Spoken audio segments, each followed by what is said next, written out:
Alors, moi, en fait, je suis plasticien, donc je m'occupe de l'après-cancer du sein. De temps en temps, au moment de la première intervention, on peut intervenir avec les gynécos qui s'occupent de ça pour des interventions qu'on appelle des oncoplasties. C'est relativement rare. C'est des patientes qui ont des petites tumeurs, qui ont besoin qu'on enlève une petite partie du sein et qui sont plutôt volumineux au départ, à qui on peut essayer, en même temps qu'on leur retire leur tumeur, de leur faire une plastie mammaire, c'est-à-dire généralement en gros de leur remonter le sein, ce qui permet de ne pas faire de dégâts, de ne pas avoir de zone dans le sein où il y a ce qu'on appelle une perte de substance, c'est-à-dire un creux quelque part dans le sein. Ça m'arrive de temps en temps d'avoir à faire une prise en charge initiale de cancer du sein, mais c'est assez rare. Le deuxième truc, c'est la reconstruction mammaire après la mastectomie totale ou partielle, qui intervient généralement après aussi les traitements complémentaires, c'est-à-dire la chimiothérapie et les rayons quand il y en a. Moi, j'ai la chance de m'occuper de patientes qui sont guéries. Les choses qu'on fait pour elles, c'est des interventions où soit on va essayer de redonner une forme jolie à un sein qui a été mutilé par une chirurgie partielle ou par des rayons, soit ça va être de reconstruire complètement un sein quand il n'y en a plus.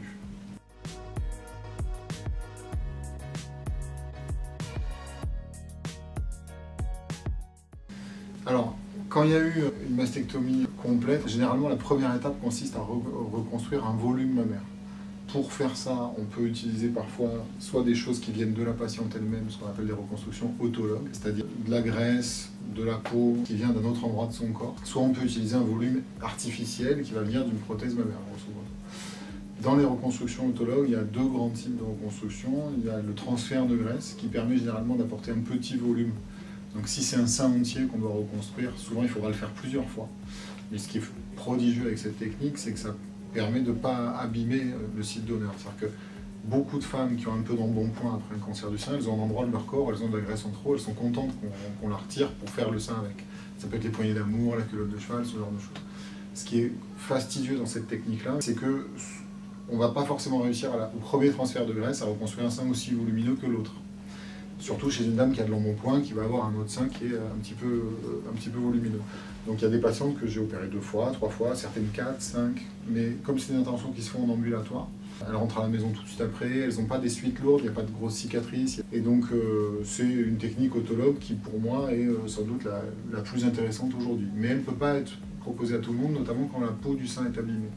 Quand la peau est abîmée, on a besoin de graisse pour faire un sein, mais on a aussi besoin de peau. Et là à ce moment-là, on va chercher soit la peau du dos, soit la peau du ventre. Et ça, c'est des techniques qui sont un peu plus compliquées, que moi j'ai tendance à utiliser un peu moins. Deuxième volet, donc quand il y a un volume à reconstruire, qu'on peut reconstruire par une prothèse, soit parce que c'est le choix de la patiente, soit parce que c'est plus simple, souvent c'est une conjonction des deux, ça permet de mettre en une seule fois le volume qu'on veut, mais pour ça il faut que la peau soit de très bonne qualité. Ce qui est souvent pas le cas en fait, parce que il y a parfois eu de la radiothérapie, ou parfois il y a eu une rétraction de la peau de la cicatrice. Donc ça c'est la première étape, c'est le volume. Une fois qu'on a un volume mammaire qui est bon, on s'occupe de symétriser le volume contralatéral, ça s'appelle, c'est-à-dire que soit on a déjà un sein contralatéral qui n'est pas trop gros, pas trop bas, pas trop petit non plus, soit on a quelque chose à toucher de ce côté-là. Ça peut être de le réduire s'il était par exemple bas. C'est rare de réussir à reconstruire un sein qui porte, donc c'est l'autre sein qu'on va remonter. Soit il est plus petit par exemple, et la dame avait envie d'avoir des seins un petit peu plus volumineux, on va mettre une prothèse de l'autre côté. La troisième étape, c'est de reconstruire l'aréole et le mamelon. Parfois on peut faire 2 étapes en une, parfois on peut faire la symétrisation en même temps que la reconstruction d'aréole par exemple. Donc l'aréole et le mamelon, ça se fait en utilisant pareil des zones du corps qui peuvent donner quelque chose qui va ressembler à un mamelon. Le meilleur site donneur quand on peut l'utiliser, c'est la moitié du mamelon de l'autre côté. Ça c'est pour une dame qui a un gros mamelon, on va le diviser en 2, on va s'en servir pour les 2 seins. Et quand on ne peut pas utiliser ça, on va utiliser de la peau qui vient des parties génitales par exemple, parce que ça a la même consistance à peu près qu'un mamelon.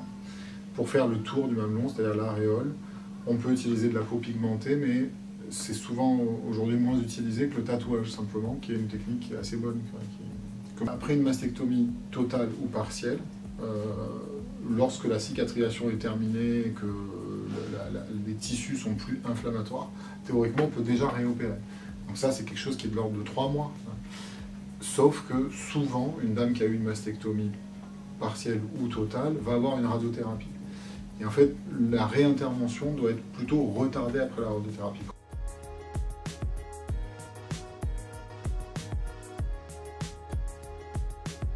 Ça dépend beaucoup des techniques.